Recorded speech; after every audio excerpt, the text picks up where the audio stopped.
నమస్కారం. ప్రతిధ్వనికి స్వాగతం. కేంద్ర ఎన్నికల సంఘం తీరుపై కొన్ని రోజులుగా దేశంలోని ప్రధాన పార్టీలు బగ్గుమంటున్నాయి. స్పెషల్ ఇంటెన్సివ్ రివిజన్ ఎస్ఐఆర్ పేరిట బీహార్లో చేపట్టిన ఓటర్ల జాబితా సవరణ దీనికి ఇంకాస్త ఆజ్యం పోసింది. ప్రధాన ప్రతిపక్ష నేత రాహుల్ గాంధీ ఆటం బాంబు లాంటి ఆధారాలు తమ దగ్గర ఉన్నాయంటూ ఘాటు హెచ్చరికలు చేశారు ఎన్నికల సంఘానికి. అసలు నిర్వాచన సదన్ నిష్పాక్షికత, నిబద్ధత, చిత్తశుద్ధిపైనే సూటి ప్రశ్నలు సంధించారు. రాజస్థాన్, మధ్యప్రదేశ్, గుజరాత్లలో ఎన్నికల ఫలితాలను ఈసీ ప్రభావితం చేసిందని ఆరోపించారు. బీజేపీ చేతిలో ఎన్నికల సంఘం ఒక కీలుబొమ్మగా మారిపోయిందన్నారు.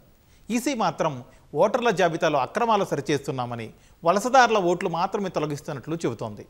అసలు ప్రతిపక్షం ఆందోళనకు కారణాలేంటి, ఈసీ వాదన ఏంటి? ఈ అంశంపై తమ విశ్లేషణ అందించడానికి ముగ్గురు నిపుణులు మనతో ఉన్నారు. వారిని పరిచయం చేసుకుందాం. మన చర్చలో పాల్గొంటున్న వారు నగేష్ కుమార్ గారు, సీనియర్ సంపాదకులు. అలాగే పూల దేవేంద్ర గారు, సెస్లో రాజకీయ పరిశోధకులు. డాక్టర్ అందే సత్యం గారు, రాజకీయ విశ్లేషకులు. ముందుగా నగేష్ గారు, దేశంలో చాలా రాష్ట్రాల అసెంబ్లీ ఎన్నికలు జరుగుతూనే ఉంటున్నాయి. కానీ కేంద్ర ఎన్నికల సంఘం ఏ అసెంబ్లీ ఎన్నికల ముందు కూడా జరగనంత రచ్చను, అలాగే విమర్శలను ఎదుర్కొంటుంది ఈ బీహార్ సమయంలో. ఎందుకు, కారణం ఏంటి?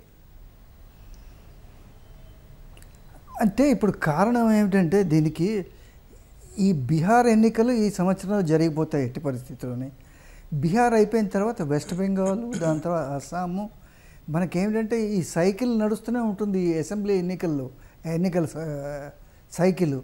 సో ఏమిటంటే ఇండియా అలయన్స్ ఏదైతే ఉందో, కూటమి ఏదైతే ఉందో, వాళ్ళు జాగ్రత్త పడుతున్నారు ఈ ఎలక్షన్స్ అన్నిట్లోని ఎక్కడ ఒక మిస్చిఫ్ చేయకుండా అనేది జాగ్రత్త పడుతున్నారు. బట్ ఇది మొదటిసారి కాదు ఏది ఎలక్షన్ కమిషన్కిను ఏది ప్రతిపక్ష పార్టీలకి ఒక రభస్ జరగడం.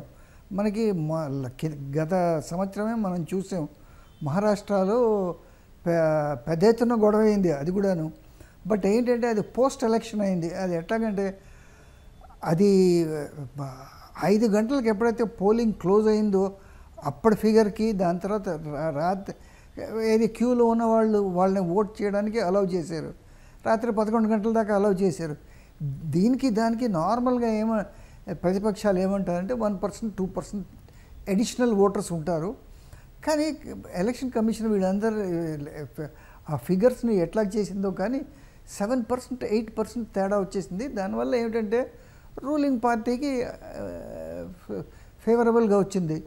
ఇప్పుడు మహారాష్ట్రలో మనకు అందరికీ తెలుసు, చాలా ఘోరంగా పరాజయం అయింది కాంగ్రెస్. ఇక్కడ బీజేపీకి ఒక్కటే 132 సీట్లు వస్తే కాంగ్రెస్కి 22 వచ్చాయి. ఎన్సీపీకి ఇంకా అంతకన్నా బాగా వచ్చాయి. షిండే శివసేనకి అంతకన్నా బాగా వచ్చాయి. సో కాంగ్రెస్ 4th పొజిషన్లో ఉంది. సో ఇప్పుడు ఏమిటంటే రేపు ఈ ఎన్నికల ప్రభావం ఏది వెస్ట్ బెంగాల్లోని, అస్సాంలోని, మిగతా రాష్ట్రాలు ఏవైతే ఎన్నికల్లో వెళ్తున్నాయో, తమిళనాడు ఒకటి ఉంది, దాని మీద ప్రభావం లేకుండాను. ఇప్పుడు బీహార్లో ఇప్పుడు ఈరోజు ఇష్యూ ఏమిటంటే మెయిన్గాను బీహార్ ఇది ఎలక్షన్ కమిషన్ ఏం చెప్తున్నదంటే, ఇప్పుడు ఒక 22 లక్షల మంది చనిపోయారు. దాని తర్వాత ఏంటంటే 30 లక్షల మంది పర్మనెంట్గా షిఫ్ట్ అయిపోయారు. దాని తర్వాత 7.5 లక్షల మంది ఏంటంటే వాళ్ళ మోర్ దెన్ 1 ప్లేస్లో రిజిస్టర్ అయ్యారు అనేది చెప్పి మొత్తం ఒక 65 లక్షల మంది ఓటర్స్ని తగ్గించడంతో వీళ్ళకి ఇప్పుడు మెయిన్ కంప్లైంట్ ఏమిటంటే ఇండియా కూటమికి 65 లక్షల చిల్లర ఓటర్లు తగ్గిపోయింది అనేది. అయితే ఇప్పుడు వాళ్ళు ఏమంటున్నారంటే ఈ తగ్గిపోయిన వాళ్ళల్లో దళితులు, దాని తర్వాత బ్యాక్వర్డ్ క్లాసులు, మైనారిటీస్ ఉన్నాయి. 38 జిల్లాల్లో బీహార్లో ఒక 15 జిల్లాల్లో ఏమిటంటే ఒక ఓటర్స్ కిందటిసారికి ఈసారికి తగ్గిపోయి. అయితే ఇప్పుడు నేను అన్నది ఏమిటంటే బీహార్లో ఈ చాలా జిల్లాల్లోని బంగ్లాదేశ్ ఇమిగ్రెంట్స్ ఉన్నారు. సో ఇదే పరిస్థితి రేపు వెస్ట్ బెంగాల్లో కూడా ఉంది. అక్కడ కూడా చాలామంది బంగ్లాదేశ్ ఇమిగ్రెంట్స్ ఉన్నారు. అదే పరిస్థితి మనకందరికీ తెలుసు అస్సాంలో కూడా ఉంది. సో ఈ బీహార్లో జరిగిన ఇది 65 లక్షల మందిని తీసివేత ఏదైతే ఉందో అది రేపు వెస్ట్ బెంగాల్లో కానీ అస్సాంలో కానీ రిపీట్ కాకుండా మొదటే జాగ్రత్త పడుతున్నారు. సరే సార్, మళ్ళీ కానీ ఒకటండి, ఇది ఎలక్షన్ మళ్ళీ వద్దాం సార్. యా, దేవేంద్ర గారు, ఇప్పుడు దేశవ్యాప్తంగా ఓటర్ల జాబితాలో అవకతవకలను సరిచేస్తున్నట్లుగా సంబంధించిన ప్రక్రియ ప్రారంభించామని కూడా ఎన్నికల సంఘం చెబుతుంది. అందులో భాగంగానే ఈ ఓట్ల ఏరువేత అనుకోవచ్చా, బోగస్ ఓట్ల ఏరువేత? ఖచ్చితంగా అండి. మనకు ఈ ప్రాసెస్ అన్నది నిజానికి ఇది నిరంతరమైన ప్రక్రియ. బట్ దీనికన్నా ముందు ఎందుకు బీహార్ ఎలక్షన్లకు ముందే మనకు ఈ స్పెషల్ ఇంటెన్సివ్ రివిజన్ అన్నది వచ్చింది, ఈ నేపథ్యంలోనే ఎందుకు ప్రతిపక్షాలు దీనిపైన ఎంత ఇష్యూ చేస్తున్నాయన్నది అర్థం చేసుకోవాలి. సో ఇక్కడ నేను ఆ విషయం చెప్పడానికి ముందు ఒకటి ముఖ్యంగా చెప్పాల్సింది, మనకు బీహార్లో ఎలక్షన్స్ 2025 నవంబర్లో ఆర్ అక్టోబర్లో జరగబోతున్నాయి. లాస్ట్ ఎలక్షన్స్ మనకు 2020లో జరిగాయి Bihar elections. Bihar elections last ఎలక్షన్స్లో 2 అలయన్సెస్ ఉన్నాయి, బీజేపీ ఎన్డీఏ అలయన్స్, అలాగే కాంగ్రెస్ ఆర్జేడీ కలిపిన మహాగఠబంధన్. ఒక ఇంపార్టెంట్ ఇష్యూ ఏంటి అంటే, last time BJP plus NDA కూటమికి వచ్చిన ఓటింగ్ పర్సంటేజ్, నేను ఓటింగ్ పర్సంటేజ్ గురించి చెప్తున్నాను, 37.26%. వెరాజ్ మనకు కాంగ్రెస్, అదే మహాగఠబంధన్ ఆర్జేడీ కాంగ్రెస్ యొక్క అలయన్స్కి వచ్చిన ఓటింగ్ పర్సంటేజ్ 37.21. సో మనకు 2 అలయన్స్లకు మధ్య లాస్ట్ ఎలక్షన్స్లో ఉన్న డిఫరెన్స్ 0.05. మనకు టోటల్ ఓటర్ టర్న్అవుట్ అన్నది దాదాపు లాస్ట్ ఎలక్షన్స్ 2020 ఎలక్షన్స్లో 7.5 crore ఓటర్స్ ఉంటే బీహార్లో రిజిస్టర్డ్ ఓటర్స్, ఓటేసిన వాళ్ళు నియర్లీ 57%. మనకు బీహార్లోనే చాలా తక్కువ ఉంటుంది voter turnout. So nearly 4.21 crore members ఓటేశారు. సో ఎంటైర్ స్టేట్లో 2 విన్నింగ్ అలయన్సెస్, అంటే విన్నింగ్ అలయన్స్ అలాగే ఓడిపోయిన అలయన్స్ మధ్య ఓటర్ టర్న్అవుట్ అన్నది in terms of percentages it is 0.05. in terms of votes it is less than 15,000 votes. 15,000 కన్నా తక్కువ ఓట్స్ డిఫరెన్స్ ఉంది ఎంటైర్ స్టేట్ కాంటెక్స్లో చెప్తున్నాను. సో ఇంత తక్కువ మార్జిన్స్. అండ్ ఇంకా స్పెసిఫిక్గా మీకు చెప్పాలి అంటే బీహార్ కాంటెక్స్లో 2005 తర్వాత ఏ పార్టీకి కూడా 25% మించి ఓట్స్ రాలేదు, ఏ పార్టీకి కూడా. అలాగే లాస్ట్ టైం 2020 ఎలక్షన్స్లో జేడీయూకి 40 సీట్లు, దాదాపు 73 సీట్లు గెలిస్తే జేడీయూ, అందులో 40 సీట్లలో విన్నింగ్ మార్జిన్ అన్నది 2% కన్నా తక్కువ. సో అంత లో మార్జిన్, అంటే tough margins, very competitive grounds ఉన్న సిచ్యువేషన్ బీహార్లో ఉంది. సో ఇదే ప్రతిపక్షాలకి ప్రతి అంశాన్ని గమనించడానికి ఇంట్రెస్ట్ చూపిస్తుంది. ఎందుకు అంటే ఇంత టఫ్ ఫైట్ ఉండే చోట మనం ఇప్పుడు మాట్లాడుకున్న, ఇందాక పెద్దలు కూడా చెప్పారు, 65 లక్షల మంది ఓటర్స్ జాబితాని ఇప్పుడు లేదు, అంటే మనకు ఈ స్పెషల్ ఎస్ఐఆర్ జరిగిన తర్వాత 65 లక్షల మంది ఓటుని కలిగి లేరు, అంటే తీసేసాం. అంటే ఇంతకుముందు 7.89 crores ఉండేది, ఇప్పుడు 7.23 crores అని చెప్తున్నారు. సో ఈ 65 లక్షల్లో 22 లక్షల మంది చనిపోయారు, 36 లక్షల మంది పర్మనెంట్గా షిఫ్ట్ అయిపోయారు, లేదా వీళ్ళ డేటాని బిఎల్ఓస్ కలెక్ట్ చేయలేకపోయారు అన్నది ఈసీఈ చెప్పింది. ఇక్కడ ఆర్ అని పెట్టి బిఎల్ఓస్ వీళ్ళ డేటాని కలెక్ట్ చేయలేకపోయారు అని చెప్తున్నారు. సో బీహార్ అన్నది మన అందరికీ తెలుసు, మైగ్రెంట్స్ అన్న వాళ్ళు ఎక్కువ మంది బీహార్ నుంచి వేరే రాష్ట్రాలకు వెళ్తారు. ఎస్పెషలీ ఇందులో మెన్ పాపులేషన్ ఉంటుంది. 2005 తర్వాత 2005కు ముందు బీహార్లో ఉమెన్ ఓటర్స్ కన్నా మెన్ ఓటింగ్ అన్నది ఎక్కువ ఉండేది. 2005 తర్వాత ఉమెన్ ఓటర్స్ అన్న వాళ్ళు ఎక్కువయ్యారు. సో ఈ మెన్ ఓటర్స్ ఎప్పుడైతే బయటకు వెళ్ళిపోతున్నారో వీళ్ళ ఓట్లు ఎవరికి పడతాయన్నది వదిలేస్తే, ఇప్పుడు ఈ 65 లక్షల్లో 36 లక్షల మంది పర్మనెంట్గా మూవ్ అయిపోయారు, లేదా వీళ్ళ డేటా బిఎల్ఓస్ తీసుకోలేదు అని ఎలక్షన్ కమిషన్ అనౌన్స్ చేయడం జరిగింది. సో ఈ 36 లక్షల మందిలో ఎంతమంది నిజానికి మైగ్రెంట్స్, వాళ్ళు వెరిఫై చేయకుండా వాళ్ళ ఓటు హక్కుని తీసే హక్కు అసలు ఈసీకి ఉందా లేదా? ఇది ఎందుకు చెప్తున్నాను అంటే, మనకు article 324 election commission of India elections conduct చేయడానికి పవర్స్ ఇస్తుంది కాన్స్టిట్యూషన్లో. ఆ తర్వాత రిప్రజెంటేటివ్స్ ఆఫ్ పీపుల్స్ యాక్ట్ 1950లో సెక్షన్ 21 ఈ రివిజన్స్ చేయడానికి కానీ, స్పెషల్ రివిజన్స్ చేయడానికి కానీ ఎలక్షన్ కమిషన్ ఆఫ్ ఇండియాకి ఆర్పిఏ 1950 సెక్షన్ 21 పవర్స్ ఇస్తుంది. కానీ అందులో ఎక్కడా కూడా స్పెషల్ ఇంటెన్సివ్ రివిజన్ అన్న పదం ఎక్కడా వాడలేదు. అసలు ఇంటెన్సివ్ అన్న పదాన్ని ఎందుకు వాడాల్సి వచ్చింది అన్నది కూడా ఇక్కడ మనకు డౌట్ వస్తుంది. ఎందుకు అంటే ఈ నేపథ్యం చూసుకుంటే చివరిసారి మనకు ఎస్ఐఆర్ జరిగింది 2003. కానీ అప్పుడు ఎవరైతే 2003 ఎలక్టోరల్ రోల్లో రిజిస్టర్ కాకుండా ఉంటారో వాళ్ళందరూ కూడా డాక్యుమెంట్స్ చేయాలి. అది కూడా ఓన్లీ ఈసీ స్పెసిఫై చేసిన 11 డాక్యుమెంట్స్ని చేయాలని చెప్తున్నారు.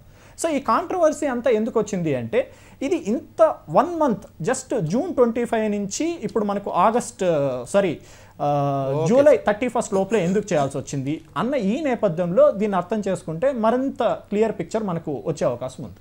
సత్యం గారు, ఇప్పుడు కాంగ్రెస్ సహా కొన్ని ప్రతిపక్ష పార్టీలు ఏమంటున్నాయంటే అసలు కేంద్ర ఎన్నికల సంఘం అనేది బీజేపీ చేతిలో కీలుబొమ్మలా మారిపోయింది అని అంటున్నారు. ఎన్నికల సంఘం ప్రవర్తన చూస్తే అలా అనిపిస్తుందా? ఇవాళ కాంగ్రెస్ ప్రతిపక్షంలో ఉంది, రేపు ఇంకో పార్టీ ప్రతిపక్షంలో ఉండొచ్చు. ప్రతిపక్షంలో ఉండటానికి ఉన్న వాళ్ళకి అలా అనిపించడానికి బలమైన కారణం ఉంది. ఏమిటంటే గతంలో ఎలక్షన్ కమిషన్ మెంబర్స్ ముగ్గురిని కూడా ఎవరైనా నియమించాలంటే నియమించే కమిటీలో ప్రధానమంత్రి, ప్రధాన న్యాయమూర్తి, ప్రతిపక్ష నాయకుడు వీళ్ళు ముగ్గురు సభ్యులు. గత సంవత్సరం బీజేపీ ప్రభుత్వం ప్రధాన న్యాయమూర్తిని తీసేసి మరొక కేంద్ర మంత్రిని జాయిన్ చేసుకుంది. గతంలో ప్రధానమంత్రి, ప్రధాన న్యాయమూర్తి, ప్రతిపక్ష నాయకుడు నిర్ణయిస్తే ఎలక్షన్ కమిషన్ని, ఇప్పుడు ప్రధాన మంత్రి తర్వాత కేంద్ర మంత్రి, ప్రతిపక్ష నాయకుడు పూర్తిగా పొలిటిసైజ్ అయింది. ప్రధాన న్యాయమూర్తిని డిలీట్ చేయటం వల్ల ఖచ్చితంగా ఎలక్షన్ కమిషన్ అనుమానించడానికి కావాల్సినటువంటి పునాది ఏర్పడింది. నియమించేది రాష్ట్రపతి అయినా రికమెండ్ చేసే కమిటీ ఈ ముగ్గురు సభ్యులు. కాబట్టి అకారణంగా ప్రధాన న్యాయమూర్తిని తీసేయటం అనేటువంటిది మొదట ఎలక్షన్ కమిషన్ క్రెడిబిలిటీ ఇవ్వటానికి పునాది ఏర్పడింది. ఇక రెండో అంశం, ఇవాళ బీహార్ విషయానికి వస్తే ఈ బీహార్లో ఇవాళ ప్రతిపక్షాల యొక్క కొట్లాట ఏమిటంటే 22 లక్షల మంది చనిపోయారు. సరే, ఆ లెక్క పర్వాలేదు, కానీ 39 లక్షల మంది షిఫ్ట్ అయ్యారు అని చెప్పేసి ఇవాళ ఓట్లు నిరాకరించారు. సుప్రీంకోర్టు చెప్పింది ఏమిటంటే ఉన్నారా లేదా కాదు, వాళ్ళ ఆధార్ కార్డు చూపెడితే మీరు ఓటర్గా నమోదు చేయండి అని చెప్పేసి ఆర్డర్ ఇచ్చింది. సుప్రీంకోర్టు పోతే ఆధార్ కార్డే దీనికి ప్రధానమైనటువంటి ఆధారం, లేదా రేషన్ కార్డు. కాబట్టి ఆధార్ కార్డు చూపిస్తే ఓటు నమోదు చేయాలన్నారు. ఇప్పుడు ఏ కార్డు కాదు, అసలు వాళ్ళు లేరని చెప్పేసి ఇవాళ నమోదు చేయకుంటున్నారు. ఇవి సుమారు 40 లక్షల మంది ఈ విధమైనటువంటి షిఫ్టింగ్ ఓట్స్ నమోదు చేయలేదని చెప్తున్నారు. వీళ్ళు సహజంగానే బీహార్లో ఎకనామిక్ యాక్టివిటీ తక్కువ. బీహారు, ఒరిస్సా, ఈస్ట్ ఉత్తరప్రదేశ్లో ఎకనామిక్ యాక్టివిటీ తక్కువ. ఈ ప్రాంతాల నుంచి ఎక్కువ మంది ఎకనామిక్ యాక్టివిటీ ఉన్నటువంటి రాష్ట్రాలకు వలసపోతారు. మన హైదరాబాద్ చూస్తే ఎక్కడ చూసినా బీహారీ కూలీలే ఉంటారు. కాబట్టి ఇలా వచ్చినటువంటి వాళ్ళ ఓట్లు ఆధార్ కార్డు ఉన్న వచ్చిరు లేరు కాబట్టి ఆడని తీసేస్తే ఇది అన్యాయమే కదా. ఇవాళ ఆంధ్ర ఎలక్షన్ జరిగితే హైదరాబాద్ నుంచి కొన్ని వేల బస్సులు వెళ్ళాయి ఓటేయటానికి, రైళ్లు కిక్కిరిసినాయి. వాళ్ళ ఓటు అక్కడ ఉంది, ఇక్కడ నివసిస్తున్నారు. మరి అక్కడ ఓటు వాళ్ళు నమోదు ఇష్టం వచ్చిన దగ్గర నమోదు చేసుకున్నటువంటి హక్కు ఉంది. అందుకని ఇవి అట్లాగే తెలంగాణలో ఏ ఊళ్ళైనా ఇక్కడ హైదరాబాద్ ఉండే వాళ్ళు ఓటేయటానికి ఊళ్ళలో పోతారు. మీరు ఊళ్ళలో లేరు కాబట్టి హైదరాబాద్ ఉంటారు కాబట్టి ఓటు తీసేస్తామంటే జస్టిఫై అవుతుందా? లేక ఆంధ్ర నుంచి హైదరాబాద్ ఉన్నారు, ఇక్కడ లేరని చెప్పేసి అక్కడ ఓట్లు తీస్తే జస్టిఫికేషన్ ఉందా? ఇవి జస్టిఫై అయినప్పుడు బీహార్లో ఎందుకు కాదు? కాబట్టి 40 లక్షల మంది ఓటర్లు తీయటం అనేటువంటిది కరెక్ట్ కాదు. ఇది సెలెక్టివ్గా తీసేస్తున్నారు. అందుకని వీళ్ళు లేరనేటువంటి పేరు మీద తీసేస్తున్నారు. ఇది కరెక్ట్ కాదు అనేటువంటిది వాళ్ళ ప్రతిపక్షాల యొక్క అభ్యంతరం. నగేష్ కుమార్ గారు, ఇప్పుడు గత లోక్సభ ఎన్నికల్లో రాజస్థాన్, మధ్యప్రదేశ్, గుజరాత్లో కాంగ్రెస్కు ఒక్క సీటు కూడా రాకపోవడానికి ఎన్నికల సంఘమే కారణమని రాహుల్ గాంధీ ఆరోపిస్తున్నారు. ఒక సీనియర్ ఎడిటర్గా మీ విశ్లేషణ ఏంటి దాని మీద? ఇప్పుడు ఒక్క సీటైనా రాకపోవడం కాదండి, రాజస్థాన్లో వచ్చాయి కదా గత ఎన్నికల్లో. అదే మీరు దాంట్లో రాశారు, రాజస్థాన్లో 0 రాలేదండి ఇక్కడ. ఓకే మిగిలిన వాటిల్లో అయినా సార్ మిగిలిన వాటిల్లో కారణం ఒకటేనండి. ఇప్పుడు రాజస్థాన్లో కారణం ఒకటి చెప్తాను. తక్కువ సీట్లు రావడానికి కారణం అక్కడ సచిన్ పైలటును, దాని తర్వాత అశోక్ గెహ్లోట్ వాళ్ళిద్దరికి పడటం లేదు. సో దాంతో ఏమిటంటే పార్టీలో ఒక డిఫరెన్సెస్ వచ్చాయి, సీరియస్ డిఫరెన్సెస్ వచ్చాయి. దానివల్ల ఇదైంది. గుజరాత్లో అయితే బీజేపీ చాలా స్ట్రాంగ్గా ఉంది, దాంట్లో ఎలాంటి స్కోపు లేదు కాంగ్రెస్కి గెలవడం అనేది. మనకి తెలుసు అసెంబ్లీలో అయితే ఆల్మోస్ట్ క్లీన్ స్వీప్ చేసింది ఇది బీజేపీ. మూడోది ఏంటంటే మధ్యప్రదేశ్లో కూడా ఏమిటంటే బ్రహ్మాండంగా గెలిచింది బీజేపీ. ఇప్పుడు నగేష్ గారు ఎప్పుడైనా మీరు చెబుతున్నట్టు మధ్యప్రదేశ్లో, గుజరాత్లో స్వీప్ చేశారు. అయితే అక్కడ ఓట్లలో లేకపోతే మొత్తం ఓట్లు చేర్చడంలో దొంగ ఓట్లు చేర్చారు, ఈసీ దానికి సహకరించింది అని చెప్పి రాహుల్ గాంధీ అంటున్నారు. అందువల్లే అలాంటి వాళ్ళకి మెజార్టీలు వచ్చాయి తప్ప యాక్చువల్గా ప్రజాదరణ ఉండి కాదు అనేది ఆయన ఆరోపణ. కరెక్టే, ఆయన చెప్పింది అయి ఉండొచ్చు. కానీ ఎన్నికలు ముందు చెప్పాలి, లేకపోతే ఎన్నికల తర్వాత చెప్పాలి. ఎన్నికలు అయిపోయిన 8:30 తర్వాత చెప్తే అక్కడ ఎన్నికల్లో అవకతవకలు జరిగాయి అనే దాంట్లో ఆధారం ఏదైనా ఈ 8:30 తర్వాత ఒక ఆధారం చూపించే ఒక కెపాసిటీ ఉండాలి కదా.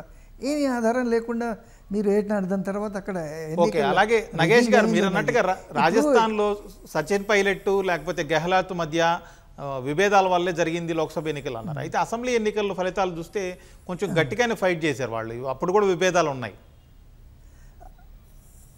అవును, అంటే ఇప్పుడు మీకు లోక్సభ ఎన్నికల్లో మీకు నరేంద్ర మోదీ ఫ్యాక్టర్ గట్టిగా పనిచేసింది కనుక అది అక్కడ అది కాంగ్రెస్కి అది దెబ్బతీసింది. కానీ అసెంబ్లీ ఎన్నికల్లో లోకల్ ఫ్యాక్టర్స్ ఉన్నాయి. సో అక్కడ లోకల్ ఫ్యాక్టర్స్లో అశోక్ గెహ్లోట్ ఒక స్ట్రాంగ్ లీడరు. బట్ ఆయనకి ఏమిటంటే ఈయన రోజు తూట్లు పొడుస్తున్నాడు ఈయన సచిన్ పైలట్. సో ఇప్పుడు ఏమిటంటే ఈ ఆర్గ్యుమెంట్ పనికిరాదండి. ఏది మేము గెలిస్తే ఎలక్షన్స్ సవ్యంగా జరిగినట్టుగా, మేము ఓడిపోతే ఎలక్షన్స్లో అవకతవకలు ఉన్నాయి. ఏదో you have to make up your mind. నేను ఒక్క ఉదాహరణ, చిన్న ఉదాహరణ ఇస్తాను. కర్ణాటకలో ఏమిటంటే అసెంబ్లీ ఎన్నికలు గెలిచారు. లోక్సభ ఎన్నికలకు వచ్చేసరికి కర్ణాటకలో ఒక 19 సీట్లు జేడీఎస్ను బీజేపీ గెలిచారు. కాంగ్రెస్కి 9 సీట్లు ఎంతో వచ్చాయి, 9 సీట్లు వచ్చాయి. సో తక్కువ సీట్లు అక్కడ వచ్చాయి కనుక అది అక్కడ రిగ్గింగ్ జరిగింది. అసెంబ్లీ ఎన్నికల్లో ఎలక్షన్ జరగలేదు అనేది ఈ ఆర్గ్యుమెంట్ ఇది నడవదండి. ఇది మీరు ఓకే. దేవేంద్ర గారు, ఇప్పుడు నగేష్ గారు చెప్పింది చూశారు. రాజస్థాన్లో మోడీ ఫ్యాక్టర్ వల్ల అక్కడ లోక్సభ ఎన్నికల్లో బాగా వచ్చింది, కానీ అసెంబ్లీ ఎన్నికల్లో చూస్తే లోకల్ ఫ్యాక్టర్స్ వల్ల టైట్ ఫైట్ జరిగిందన్నారు. అదే మరి మహారాష్ట్రలో చూస్తే లోక్సభ ఎన్నికల్లో ఇండియా కూటమికి భయంకరంగా చాలా బ్రహ్మాండమైన మెజార్టీ వచ్చాయి, బ్రహ్మాండంగా సీట్లు గెలిచారు. అక్కడ మోడీ ఫ్యాక్టర్ పనిచేయలేదు. కానీ అసెంబ్లీ ఎన్నికలకు వచ్చేసరికి లోకల్ ఫ్యాక్టర్ కాకుండా మరి ఏ ఫ్యాక్టర్ పనిచేసింది? అక్కడెందుకు బీజేపీ ఈ స్థాయిలో స్వీప్ చేయగలిగింది, బీజేపీ కూటమి? అవునండి, మనకు మహారాష్ట్రలో లోక్సభ ఎలక్షన్స్ జరిగింది 2024 ఏప్రిల్ మే ఆ టైంలో జరిగాయి. మనకు 6 months తర్వాత మహారాష్ట్రలో అసెంబ్లీ ఎలక్షన్స్ జరిగాయి. సో ఓటింగ్ పర్సంటేజెస్ చూసుకున్నప్పుడు మనకు ఇండియా బ్లాక్కి అలాగే ఎన్డీఏ కూటమికి లోక్సభ ఎలక్షన్స్ జరిగినప్పుడు 43% వచ్చింది ఓటింగ్ పర్సంటేజ్. కానీ అసెంబ్లీ ఎలక్షన్స్ అంటే 6 నెలల తర్వాత జరిగిన అసెంబ్లీ ఎలక్షన్స్లో ఎన్డీఏ అలయన్స్కి 51% వచ్చింది, ఇండియా కూటమికి కేవలం 35% వచ్చింది. ఇంత తగ్గిపోవడానికి రీజన్ ఏంటి అన్నది ఖచ్చితంగా అపోజిషన్స్లో ఒక క్వశ్చన్ వచ్చి ఉంటుంది. సో ముఖ్యంగా ఇప్పుడు రాహుల్ గాంధీ తన ట్విట్టర్స్లో మెన్షన్ చేసిన డేటా ఏంటి అంటే 2019 నుంచి 2024 మధ్యలో మహారాష్ట్రలో యాడ్ చేసిన కొత్త ఓటర్ల సంఖ్య 32 లక్షలు. కానీ 2024 అసెంబ్లీ ఎలక్షన్స్ జరగడానికి కేవలం 5 నెలల ముందు నుంచి, అంటే 5 నెలల కాలంలో యాడ్ చేసిన ఓటర్ల సంఖ్య 39 లక్షలు. సో కేవలం 5 ఏళ్లలో 32 లక్షల మందిని యాడ్ చేసినప్పుడు కేవలం 5 నెలల్లో మాత్రం 39 లక్షల మందిని యాడ్ చేశారు. Point number 1. పాయింట్ నెంబర్ 2 ఏంటి అంటే మొత్తం ఓటింగ్ ఏజ్ ఉన్న పాపులేషన్స్ కన్నా ఓటర్ ఎలక్టర్ రోల్లో ఉన్న ఓటర్ నంబర్ అన్నది మహారాష్ట్రలో ఎక్కువ ఉంది. అది పాయింట్ నెంబర్ 2. పాయింట్ నెంబర్ 3 ఏంటి అంటే ఈ సాయంత్రం 6 తర్వాత ఓటర్ టర్న్అవుట్ ఈసీ కొంతవరకు చెప్పి ఆ తర్వాత 65%కి పెంచడం అన్నది పాయింట్ నెంబర్ 3. సో ఇప్పుడు మీరు చెప్పినట్టు అసెంబ్లీ ఎలక్షన్స్కి లోక్సభ ఎలక్షన్స్కి మధ్యలో కేవలం 6 months గ్యాప్ ఉంది. ఈ 6 months గ్యాప్లో ఇంత డైవర్స్ రిజల్ట్స్ రావడం, అంటే ఇంత డయాగ్నలీ ఆపోజిట్ రిజల్ట్స్ రావడం అనేది పొలిటికల్ రీజన్స్ చాలా ఉండొచ్చు. ఎందుకంటే లోక్సభ ఎలక్షన్స్ టైంలో మహారాష్ట్రలో మనకు ఈ స్ప్లిట్ పాలిటిక్స్ ఇష్యూ ఉంది. అన్డెమోక్రటిక్గా బీజేపీ కూటమిలు చీలుస్తుంది, ఎస్టాబ్లిష్ అయిన గవర్నమెంట్ని కూల్చేసింది, ఆనియన్ ఇష్యూ ఉంది. సో అక్కడ చాలా డిఫరెంట్ రీజన్స్ ఉన్నాయి. అసెంబ్లీ ఎలక్షన్స్ వచ్చేటప్పటికి ఇక్కడ సీఎం క్యాండిడేట్ని ఎన్డీఏ కూటమి అనౌన్స్ చేయగలిగింది. ఏక్నాథ్ షిండేని కంటిన్యూ చేస్తామని చెప్పారు. ఈ లడ్కీ బాహిని స్కీమ్ చాలా వరకు సక్సెస్ సాధించింది. ఉమెన్ ఓట్స్ని పర్సీవ్ చేయగలిగారు. ఇండియా బ్లాక్లో ఏ సీఎంని అనౌన్స్ చేయలేకపోయారు, వాళ్ళ మధ్యలో కుమ్ములాటలు. సో ఇటువంటి డిఫరెంట్ రీజన్స్ ఉన్నాయి. కానీ టాపిక్ ఇప్పుడు ఈసీ రోల్ ఎంతవరకు ఉందనేది. ఆబ్వియస్లీ ఇక్కడ రాహుల్ గాంధీ చెప్పిన దాంట్లో నిజం ఎంతుంది అంటే నిజంగా ఈసీ రోల్ వల్లే బీజేపీ గెలిచింది, ఇండియా కూటమి ఓడిపోయిందా అన్న క్వశ్చన్కి ఆన్సర్ ఖచ్చితంగా ఈసీనే ఇవ్వాలి. అట్లీస్ట్ ఈ వ్యాలిడ్ పాయింట్స్ ఈ 32, 39కి రాహుల్ గాంధీ రైస్ చేసిన వెంటనే ఎలక్షన్స్ జరిగిన ఒక్క 1 మంత్లోనే రాహుల్ గాంధీ ఇది రైస్ చేశారు. నవంబర్లో రైస్ చేస్తే డిసెంబర్లో ఈసీ ఒక డీటెయిల్డ్ లెటర్ని కూడా కాంగ్రెస్ పంపించడం జరిగింది, ఎందుకు ఈ నంబర్స్ ఇలా ఉన్నాయి అని. బట్ స్టిల్ కొన్ని క్వశ్చన్స్ మనకు ఆ తర్వాత కూడా ఈ ఓటర్ టర్న్అవుట్ ఇష్యూ అన్నది ఇప్పటితో ఆగిపోదు. 6 తర్వాత అనౌన్స్ చేసిన నంబరు ఎందుకు 11 తర్వాత చేంజ్ అయిపోతుంది అన్నది ఇప్పటితో ఆగదు. అలాగే మనకి ఈ ఫామ్ 17C అన్నది ఎందుకు ఇవ్వలేకపోతున్నాం, అలాగే మనకు ఈ సీసీటీవీ ఫుటేజ్ని 45 డేస్ తర్వాత ఇవ్వమని అడుగుతుంటే ఎందుకు. సో ఈ ఇష్యూస్ని ఈసీ అయితే డెఫినెట్గా క్లారిఫై చేయాలి. చేయలేనప్పుడు ఎందుకు మేము చేయలేకపోతున్నాం అన్నది ఖచ్చితంగా ఈసీ మెన్షన్ చేయాలి. సత్యం గారు, అలాగే ఇప్పుడు 2024 లోక్సభ ఎన్నికల ఫలితాలను చూస్తే ఆ ఫలితాలని ఎన్నికల సంఘం పూర్తిగా మార్చేసింది అని కూడా రాహుల్ గాంధీ ఆరోపించారు. సాక్ష్యాలు కూడా చూపిస్తాం, ఆటం బాంబు లాంటి సాక్ష్యాలు ఉన్నాయి మా దగ్గర అని అన్నారు. ఏంటి అసలు ఈ విషయాన్ని ఎలా పరిశీలించాలి, ఏ విధంగా విశ్లేషించవచ్చు? ఇప్పుడు పార్లమెంట్ ఎలక్షన్స్లో ఎక్స్పెక్టేషన్ చేసిన దానికన్నా తక్కువే వచ్చినాయి ఎన్డీఏకు. వాళ్ళు ఎక్స్పెక్ట్ చేసింది ఫ్రంట్కి 400 సీట్లని, బీజేపీకి సింగిల్గా 300 సీట్లనే ఇస్తాయి.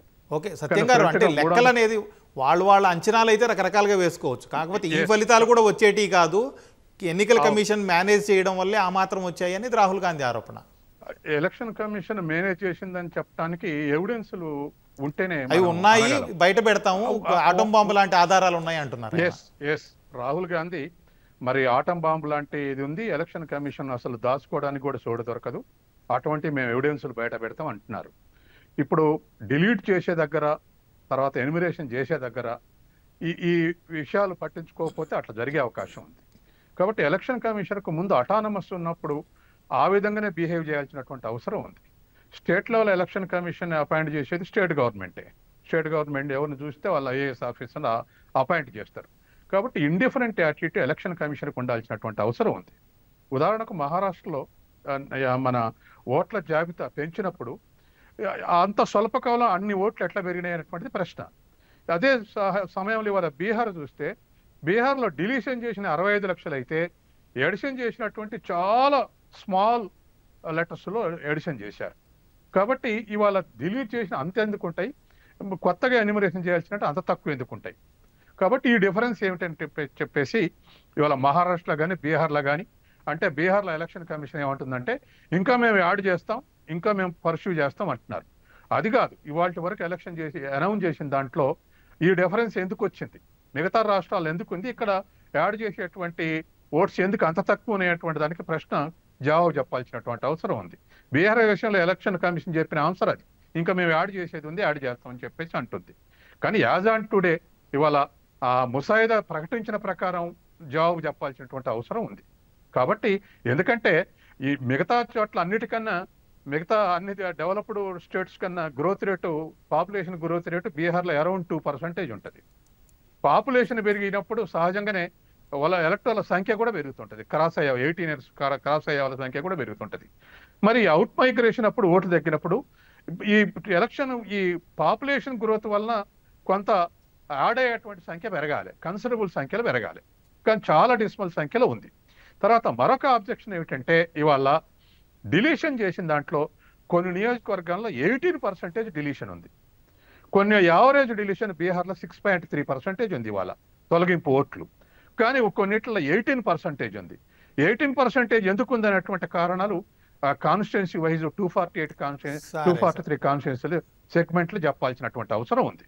ఒక్క మాట ఏమిటంటే ముస్లింలు అత్యధికంగా ఉండే 11 నియోజకవర్గాల్లో స్టేట్ వైడ్ డిలీషన్స్ 6.3 ఉంటే ఈ అత్యధిక ముస్లిం నియోజకవర్గాల్లో 7.5, 8, 11.5 కూడా డిలీషన్స్ ఉన్నాయి. వీటికి కారణం ఏమిటో కూడా చెప్పాల్సిన అవసరం ఉంది. కాబట్టి ఈ అనుమానాలను నివృత్తి చేస్తే అప్పుడు ఎలక్షన్ కమిషన్ కరెక్టే ఉందని ప్రజలు అనుకునే అవకాశం ఉంది. నగేష్ గారు, ఇప్పుడు బీహార్ గురించే తీసుకుంటే 65 లక్షల ఓట్లు తీసేశారు. దానికి కారణాలు కూడా చెప్పారు ఎలక్షన్ కమిషన్ ఏంటనేది. కానీ ఇప్పుడు మన దేవేంద్ర గారు చెప్పిందైనా, సత్యం గారు చెప్పిందైనా, లేకపోతే చాలామంది మాట్లాడుతున్నదైనా ప్రతిపక్షాలు కానీ ఎవరైనా 65 లక్షల్లో 20 లక్షల మంది చనిపోయారు అంటున్నారు. అది ఓకే. కానీ 40 లక్షల మంది ఎవరైతే ఉన్నారో వాళ్ళు వివిధ రాష్ట్రాలకు వలసపోయారు అని చెప్పి తీసేశారు. ఇంతకుముందు సత్యం గారు కూడా కొన్ని కోట్ చేశారు. తెలంగాణకు సంబంధించి వివిధ జిల్లాల నుంచి వచ్చిన వాళ్ళు హైదరాబాద్లో స్థిరపడి ఉంటారు. అలాగే వివిధ రాష్ట్రాలకు కూడా పోయి స్థిరపడుతూ ఉంటారు. స్థిరపడడం మీన్స్ పని కోసం వెళ్తుంటారు. అవసరమైనప్పుడు మళ్ళీ సొంత ఊర్లోకి వస్తుంటారు. అలాగే ఆంధ్రప్రదేశ్ వాళ్ళు హైదరాబాద్లో ఉంటారు, వేరు చోట్ల ఉంటారు. ఎలక్షన్లప్పుడు వచ్చి ఓట్లు వేస్తుంటారు. అలాంటి వాళ్ళని వలస వెళ్ళిపోయారు అని చెప్పి ఓట్లు తీసేస్తే పరిస్థితి ఏంటి? ఇక్కడ అప్లికబుల్ అయిన సూత్రం బీహార్లో ఎందుకు అప్లికబుల్ కాలేదు? ఎలా తీసేశారు వలస పేరుతో అనేది ప్రశ్న.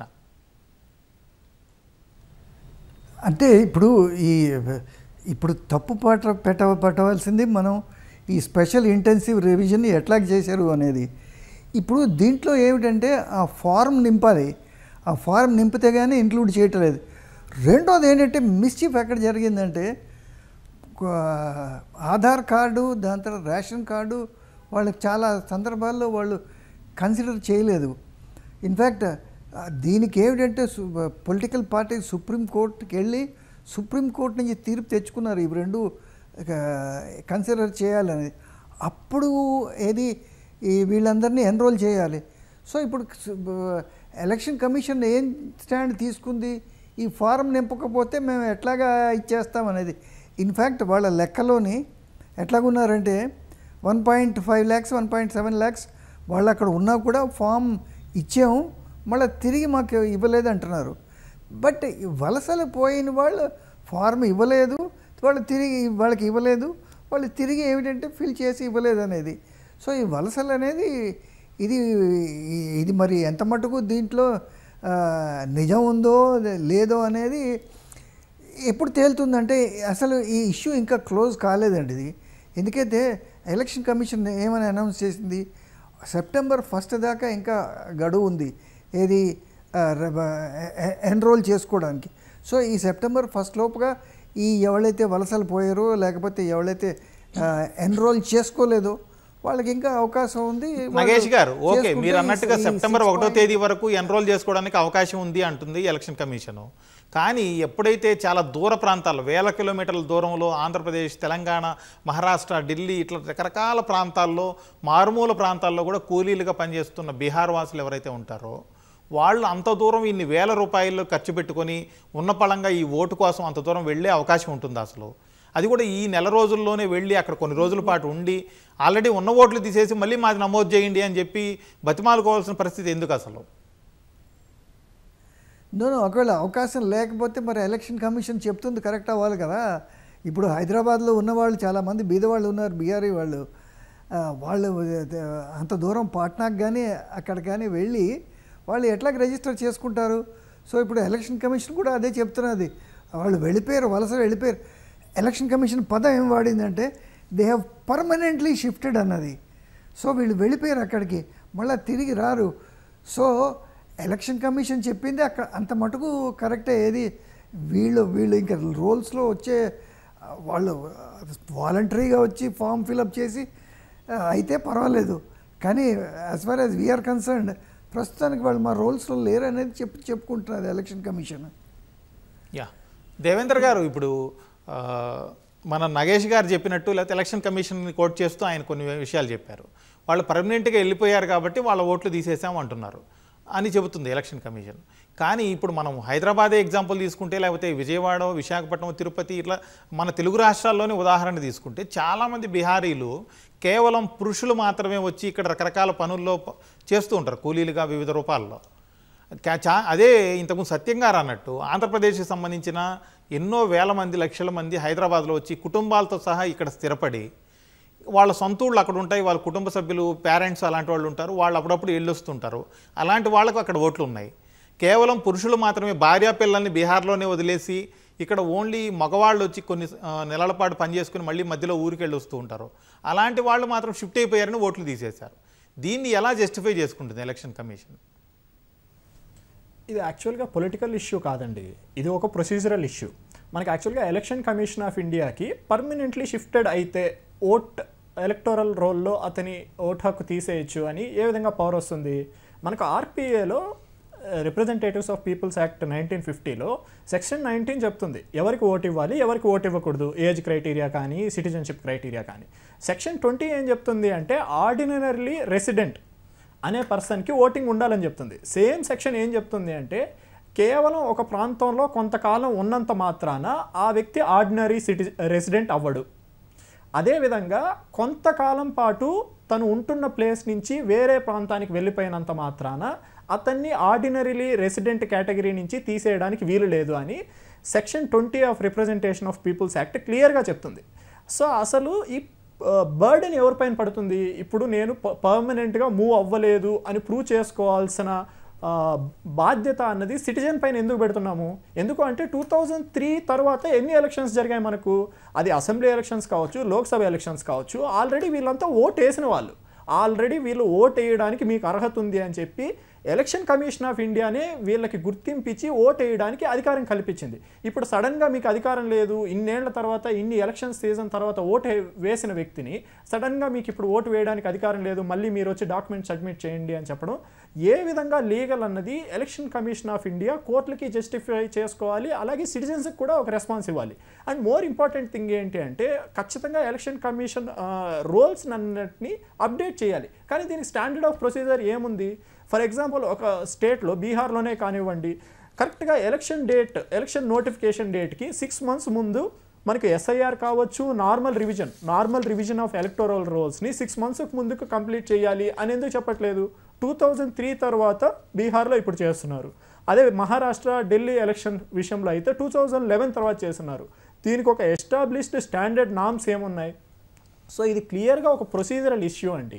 దీన్ని క్లియర్గా డిఫైన్ చేసి ఒకవేళ మైగ్రెంట్ని తీసేయాలి అన్న, ఫర్ ఎగ్జాంపుల్ యూకే తీసుకోండి. యూకేలో ఒక పర్సన్ దగ్గర నుంచి ఓటింగ్ ఎలక్టరల్ రోల్లో నేమ్ రిమూవ్ చేయాలి అంటే అతని దగ్గర నుంచి కన్సెంట్ సిగ్నేచర్ ఉండాలి, లేకపోతే మీరు తీయలేరు.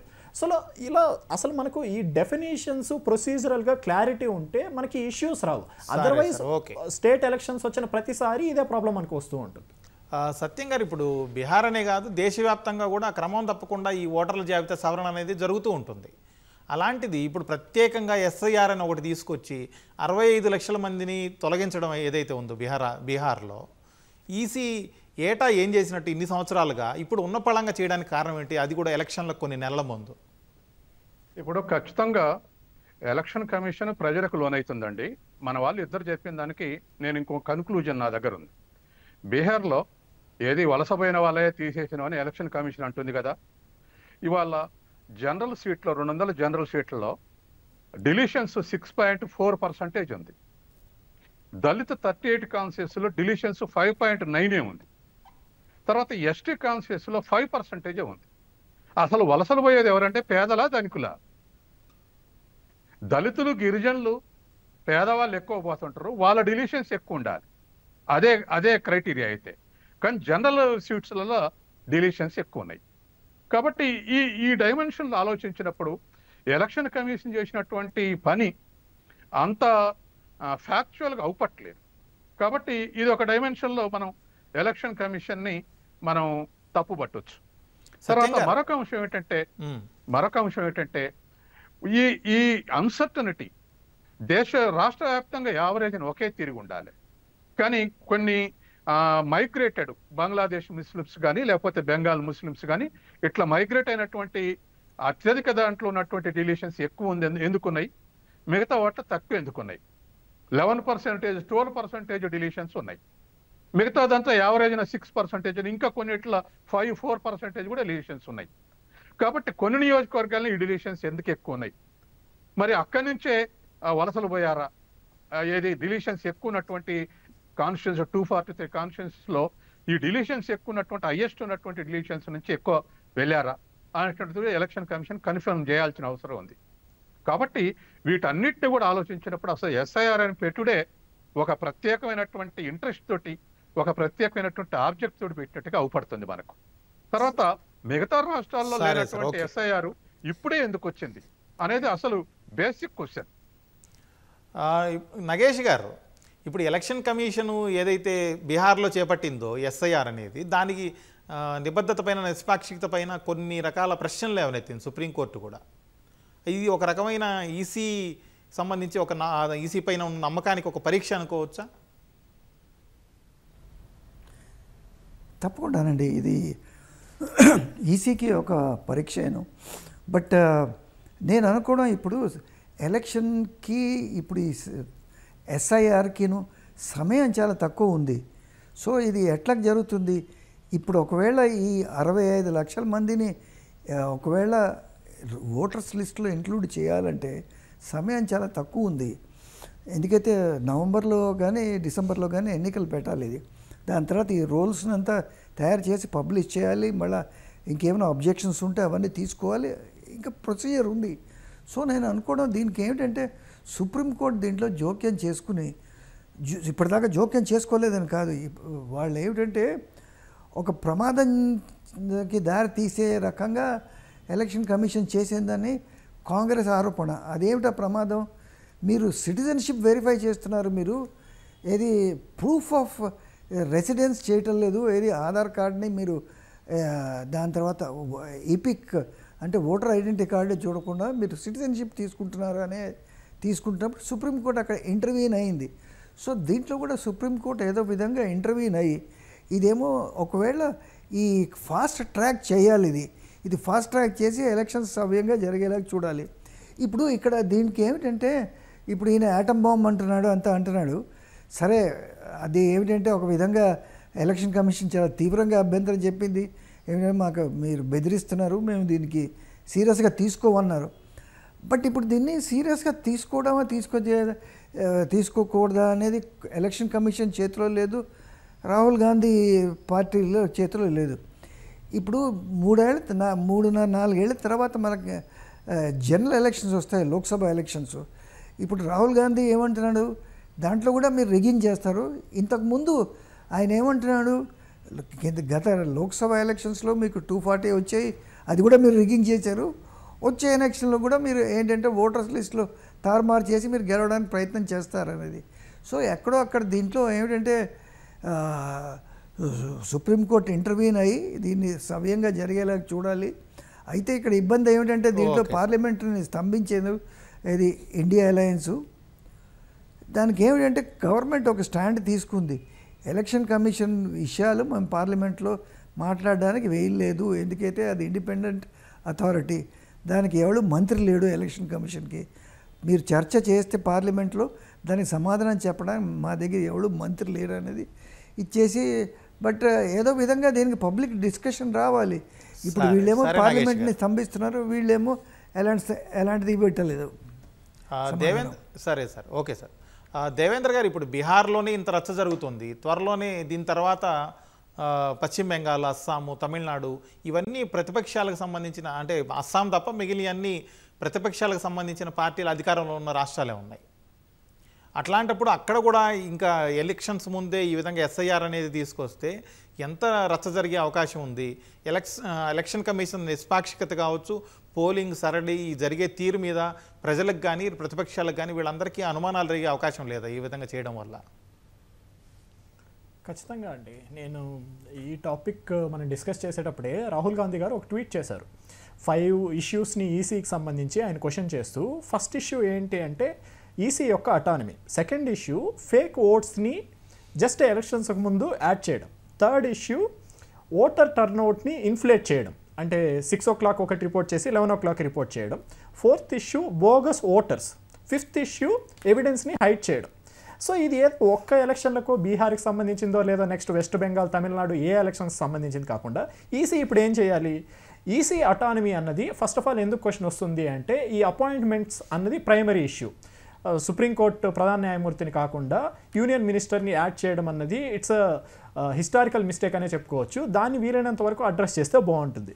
నెక్స్ట్, మనకు చాలా కంట్రీల్లో డేటా రిపోజిటరీస్ అన్నవి ఉన్నాయి. ఇప్పుడు ఫర్ ఎగ్జాంపుల్ ఆస్ట్రేలియా, జర్మనీలో ఓటర్ రిజిస్ట్రేషన్ అన్నది 18 years అయిపోయిన వెంటనే ఆటోమేటిక్గా అయిపోద్ది. ఎందుకంటే సెంట్రల్ రిపాజిటరీ ఉంది కాబట్టి. మనకు అట్లాంటి రిపాజిటరీ ఆధార్ ఉంది, దాన్ని యూజ్ చేసి ఓటర్ డిలీషన్ కానీ అడిషన్ కానీ న్యూ ఓటర్స్ని పెట్టడం కానీ ఎందుకు ఆటోమేటిక్గా చేయకూడదు అన్న విషయాన్ని మనం ఆలోచించాలి. For example Bihar issue discuss చేస్తున్నాం కాబట్టి, బీహార్ మున్సిపల్ ఎలక్షన్స్లో రీసెంట్గా ఈ ఓటింగ్ని మనం చూసాం. మొబైల్ యాప్ని యూస్ చేసి ఓట్ చేసే విధానాన్ని ఫస్ట్ టైం టెస్ట్ చేశారు. సో మనకి ఈ డిజిటల్ టెక్నాలజీస్ని యూస్ చేసి అటువంటి వాటిలో కన్నా ఇప్పుడు డేటా రిపాజిటరీ తీసుకొని వచ్చి ఈ ఓటర్ టర్న్అవుట్ అప్డేట్ కానీ లేదా అదేవిధంగా ఎస్ఓపి మనకు ఒక స్టాండర్డ్ ఆఫ్ ప్రొసీజర్, ఇప్పుడు ఈ అడిషన్స్ డిలీషన్స్ లేదా రివిజన్స్ చేయాల్సి వచ్చినప్పుడు ఏ రాష్ట్రానికి ఆ రాష్ట్రానికి సపరేట్ గైడ్ లైన్స్ కాకుండా ప్రతి రాష్ట్రానికి దేశంలో ఉన్న అన్ని రాష్ట్రాలకి ఒక స్టాండర్డ్ ప్రొసీజర్ని తీసుకొని వచ్చి 6 monthsకి ముందు మనం ఇది చేయాలి, 6 months తర్వాత ఇది చేయాలి, ఓటర్ టర్న్అవుట్ని అనౌన్స్ చేసేటప్పుడు 6 o'clock నుంచి డిజిటల్గా ఎవ్రీ మినిట్ అప్డేట్ అవ్వాలి, లాంటి ఒక స్టాండర్డ్ గైడ్ లైన్స్ ఇచ్చేస్తే ఈ రచ్చ ఉండకపోదు. అలాగే ఈసీ యొక్క ఎవిడెన్స్ని హైడ్ చేయాల్సిన పరిస్థితులు ఎందుకు వస్తున్నాయి? ఇప్పుడు ఈ సీసీటీవీ ఫుటేజ్ని రిలీజ్ చేస్తే వచ్చే నష్టాలు ఏంటి? ఒకవేళ నిజంగా అది నష్టమైతే దాన్ని ప్రజల్ని ఎందుకు కన్విన్స్ చేయలేకపోతున్నాం? 17C ఎందుకు రిలీజ్ చేయలేకపోతున్నాం? దీన్ని రిలీజ్ చేయడానికి ఒకవేళ పాసిబిలిటీ లేకపోతే ఈ డిజిటల్ రీసోర్సెస్ని యూజ్ చేసి మారుతున్న కాలానుగుణంగా ఈ బిగ్ డేటా లాంటి వాటిని యూజ్ చేసి వీటన్నింటినీ రిలీజ్ చేసేస్తే ఈ ప్రతిపక్షాల నుంచి ఈ క్వశ్చన్స్ రావు. అండ్ మోరెవర్ నేను ఇంకొక విషయం చెప్పాలనుకుంటున్నాను ఏంటంటే, మనం 140 కోట్ల మంది ఉన్న దేశం, దాదాపు 90 కోట్ల మంది ఓటు హక్కు రిజిస్టర్ చేసుకుంటున్నారు. ఇప్పటి వరకు ఎలక్షన్ కమిషన్ ఆఫ్ ఇండియా చాలా సక్సెస్ఫుల్గా దీన్ని రన్ చేస్తుంది. మన డెమోక్రసీ అన్నది ఎలక్షన్ కమిషన్ ఆఫ్ ఇండియా యొక్క క్రెడిబిలిటీ పైన డిపెండ్ అయి ఉంది.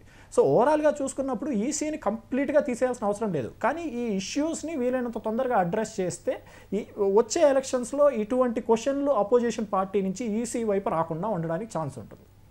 సత్యం గారు, అలాగే ఇప్పుడు ఎన్నికల సంఘం పైన కొన్ని రాజకీయ పక్షాలు, ఆ రాజకీయ పక్షాలను సమర్థించే ప్రజలు కావచ్చు, లేకపోతే న్యూట్రల్గా ఉన్న వాళ్ళు కావచ్చు, నమ్మకం కోల్పోవడం, లేకపోతే కొంత ఏదో తేడా జరుగుతుంది అనే ఒక రకమైన పరిస్థితి ఏర్పడితే ప్రజాస్వామ్యం స్థిరంగా నిలబడగలుగుతుందా? ఈ అనిశ్చిత పరిస్థితిని ఏ విధంగా అధిగమించాల్సి ఉంటుంది? ఖచ్చితంగా ఎలక్షన్ కమిషన్ అటానమస్ అనేది ఖచ్చితంగా ఇంప్లిమెంట్ కావాలండి. ఇంప్లిమెంట్ కావాలంటే నేను మొదట చెప్పినట్టుగా ఎలక్షన్ కమిషనర్స్ అపాయింట్మెంటు ప్రభుత్వం చేతుల్లో ఉండకూడదు. కనీసం ప్రధాన న్యాయమూర్తి మెంబర్గా ఉండి సవరించాలి. రెండవది, ఇప్పుడు రాహుల్ గాంధీ చేసిన లేవనెత్తినటువంటి 5 ఇష్యూస్ కానీ మిగతావి కానీ గతంలో ఎలక్షన్ వర్క్షాప్లో ఒక డిబేట్ జరిగింది. డిబేట్లో జరిగినటువంటి దాంట్లో కన్క్లూజన్ ఏమొచ్చిందంటే, ఓటర్ని ఆధార్ కార్డుతోటి లింక్ చేయాలని చెప్పేసి వచ్చింది. ఇదే పరిష్కారం అని. ఆధార్ కార్డుకు ఓటు లింక్ చేస్తే ఏ రాష్ట్రంలో ఆధార్ కార్డు ఉంది, ఎక్కడ ఓటు ఉందని తెలిసిపోతుంది. కాబట్టి డబుల్ ఓటు క్లెయిమ్ చేయడానికి వీల్లేదు, ఫేక్ ఓటు క్లెయిమ్ చేయడానికి వీల్లేదు.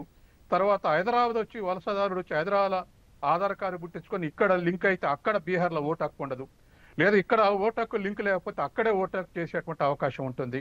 కాబట్టి వీటన్నిటికీ సొల్యూషను ఆధార్ కార్డుకు ఓటర్ని లింక్ చేయటం అనేటువంటిది ఒక పరిష్కారం దొరికేటువంటి అవకాశం ఉంది. తర్వాత మరొక అంశం ఏంటంటే, ఇవాళ గతంలో అనేక ఆరోపణలు వచ్చినాయి. ఏమిటంటే, ప్రభుత్వోద్యోగులు, ఈ సంఘాలు ఇటువంటి స్టేట్ గవర్నమెంట్కు సపోర్ట్ చేస్తూ ఒక డీవియేషన్ అనుసరిస్తున్నారు. పర్సంటేజ్ ఆఫ్ ఓటింగ్ని కొంతమేరకు 2-3% ఇన్ఫ్లుయెన్స్ చేస్తున్నారు. వాళ్ళే కొన్నిటికి కనపడిన వాటికి హ్యాండిక్యాప్టెడ్కి ఓటేసి ఇన్ఫ్లుయెన్స్ చేస్తున్నారు అని చెప్పేసి గతంలో బెంగాల్ నుంచి ఉన్నటువంటి ఉద్యోగస్తులను వేరే రాష్ట్రాలు తీసుకుపోయేసారు. ఏది ఓటింగ్ ఏజెంట్స్గా ఉన్నట్టు ఓటింగ్ పర్సనల్. కాబట్టి ఇటువంటి పరిస్థితుల్లో ఎంప్లాయ్ చేసేటువంటి నియమించేటువంటి ఉద్యోగస్తుల యొక్క కమిట్మెంట్ కూడా ఇవాళ ఉన్నటువంటి ఈసీ జాగ్రత్తగా పరిశీలించాల్సినటువంటి అవసరం ఉంది.